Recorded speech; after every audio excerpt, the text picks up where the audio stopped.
Oh my God. Okay, so we're here with Kenny and Fireflour Pizza. How did you get this idea? Well, my wife and I have always, worked into trying to get into a restaurant at some point in our lives, and we just kind of were into the street vending scene and kind of watching that while we lived out in San Francisco and kind of saw what was happening. And we really were always into like wood-fired pizza as like a hobby, and we had parties, like pizza parties at home and stuff. So we decided to transition back here to North Dakota where we grew up and raise our family, and we wanted to start something and bring something back that we had, seen out there. So we pretty much found a place that makes these mobile ovens, and just kind of always had recipes I've been developing, in my free time at home and that. But that's kind of what's coming. The pizzas are coming from that time. That's what I think I like most. Is it's the most unique thing is it's the mobile part. Yeah, you can go ahead and tend to your pizza if you need to. It's the mobile part. It's great because you go to fairs and vendor things, and it seems like it's always the same thing. This is the first time I've ever seen a unit like this. Sounds dirty, but it's the first time I've ever seen a unit like yours at Urban Harvest or at any of the fairs. It's pretty cool. Yeah, I think there's a lot happening out in the street vending, especially in larger cities, and some of the smaller cities are starting to have places where they're people aren't able to get into restaurants right away, so there are more creative options, almost like outdoor restaurants rather than just like your traditional fair food and that. That's what's happening. So it's been pretty well received, I assume. Yeah, I mean, I'm finally talking to you. Your line settled down, and it's like 3:00 in the afternoon here at Urban Harvest. Yeah. Set this down here. Okay. Take you through a pizza. Okay, that sounds great. Yep, okay. Perfect. All right, so and what are you going to be making? I'll go behind, and then if you want to go in front. Okay. Does that work? Yes. What's the next one here? So this is where we have our dough stretching. So we make all of our dough from scratch, and we have a long fermentation time, so it develops a lot of nice flavors. It's Neapolitan in style, I guess is what you'd say. It's a light crust, kind of thin crust that has a cornichon around the outside, which is kind of the puffy edges. So Kendra, and who is Kendra? Kendra. Yes, okay. Yes, you run the radio station too, Kendra. Okay. Nice to formally meet you. Okay. So she's working on the dough here, and then we basically have our assembly. We're pretty much like a restaurant assembly line in a way. She's got the dough ready here. There's a lot of nice little bubbles you can kind of see in it already. They're going to pop up once they hit that heat in the oven. Okay.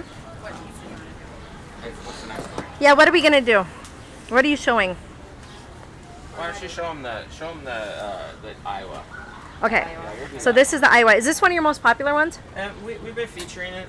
We try to source our ingredients to get the best possible ingredients we can get around the country, and sometimes we go outside of the country to get some of the cheeses from Italy and that sort of thing. And we have really great tomatoes. So our tomato sauce is not cooked. We just have such great quality canned tomatoes that they're really fresh. And that's basically all that's in it, right? Is you lay down some canned tomatoes. Yep, okay. There's some crushed tomatoes. This is fresh mozzarella, which we stretch from curd. So we do the hand stretching of the curd. Get out of town. And then basically this is very simple. This is kind of an authentic kind of pizza from Italy. You have this here, and then we're going to go over to the oven, and we finish it off with the rest with some of the ingredients. So this one here, this one gets a little bit of salt, and I'll just kind of get a little more kind of. So now I noticed you guys put your cheese on the same, like alongside all the other ingredients, where a lot of pizza places I've seen, they put it on like over the top of other ingredients. Is that another big difference between you guys? I guess they either put it on the top or on the bottom. So this is ready to go in the oven, and the rest of the ingredients are going to come on. They're going to go on after we finish. Okay.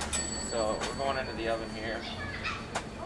Right now the oven's, it's probably about, depending on the environment in there, you're anywhere from about 650 to about 850 and 900. So the pizza's, depending on if you let it sit next to the hotter portions in the oven, you're at 90 seconds all the way up to 3 minutes kind of cooking time.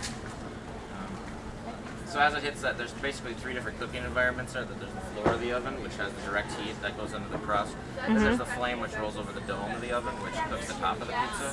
And then there's basically a convection oven happening in there from the airflow coming in from this, and then coming out through the chimney stacks. It's recirculating the air. Okay. So right now you can see, if you want to come to this side over here, I'll show you. You can see there's some bubbles happening on the left of the pizza. Yeah. So there's a little bit of blistering happening. So at this point, I'm basically just kind of doing a turn. sometimes you can just do half and half. This case, we're kind of do about, basically do a third of the pizza at a time. So I suppose you move it around so that one side doesn't get too done.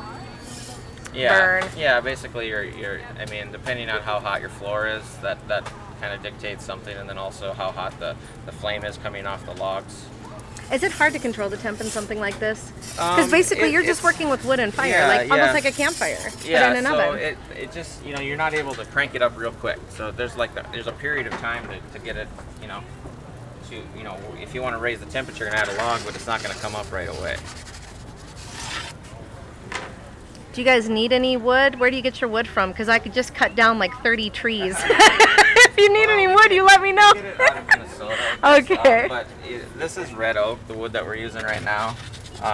The fruit woods like apple are great. I do have some apple that I throw in from time to time to kind of get a little extra flavor. There's just not that much availability as far as the fruit woods are concerned. So now we're getting pretty hot. The bottom's pretty much done. I see that. Now we're going to go to the roof because my cheese isn't quite done, and the tomatoes need to cook in just a little more. So the roof, That is basically so cool. you dome it. That's so cool. Okay. And then it's kind of do another side. Kendra, do you have the arugula and the prosciutto ready? Can you get it ready, please?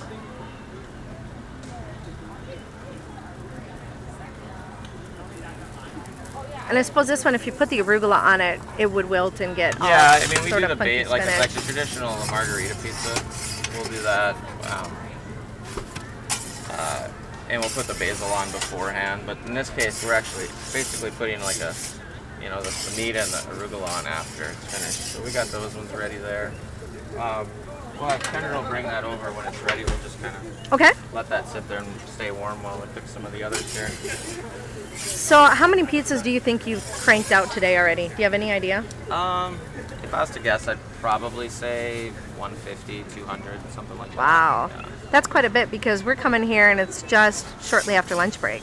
Right. So that's a lot. Did you anticipate that? Are you happy with that? Yeah, from the first, definitely happy. This has been our basically our best event that we've had. Every week it's been pretty good here. We weren't here last week, but the week before it's been steady for us. And this is kind of where we want to have our restaurant in the downtown area. I would love that. So we're working. Let me find you a space. Yeah, I know. So this is kind of our. Are you all ready with this?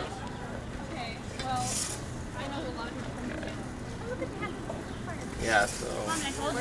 Now, do you think a lot of people stop too just because the oven looks so cool? They're like, "What are you doing in there?" This is how it's cooked in. Most pizzas are cooked in Naples this way. This is how pizza originated so they'd have like these in like the central area where the people come together at night and they cook food and stuff. So it kind of brings like community together, like around like a hearth, kind of like a fireplace. That's pretty cool. So. And so she's putting on arugula now. Yep, some fresh arugula. So I'm going to continue to do this.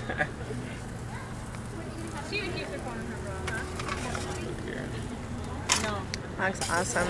These look great. That's pepperoni, right? The one that. Yeah. That's the peppy. Yeah. Okay. Do people ask you all the time, "What's prosciutto?" Do you get that much, or do you think people sort of get it now? We just kind of, they ask once, and you kind of, it's similar to like a thinly sliced Italian ham. Yeah. This is really good quality. We use it from La Quercia in Iowa, which is like an artisan producer of like Italian meats. Okay. They make really great products out of there. So we got the second pepperoni coming out here. And so we leave it like that, and then basically we're just putting a little of this great California extra virgin olive oil on there. And that's a finished pizza there. Perfect. Well, thank you so much for having us today. If people want to find out some more information, you guys have a website, Kenny? Yep, it's fireflourpizza.com. It's FIREFLOUR, like the ingredient, pizza.com. And are you guys booked up for the summer for fairs, or if people want to have you, do you still do catering and occasions and stuff? We do catering, and we have about 4 or 5 of them scheduled, but we have some openings, and also we do all Urban Harvest for 3 more weeks after this week, and then we'll be downtown street fair in Bismarck, Capital A Fair in Bismarck. Okay, perfect. Well, thanks for being on with us today. Thank you very much.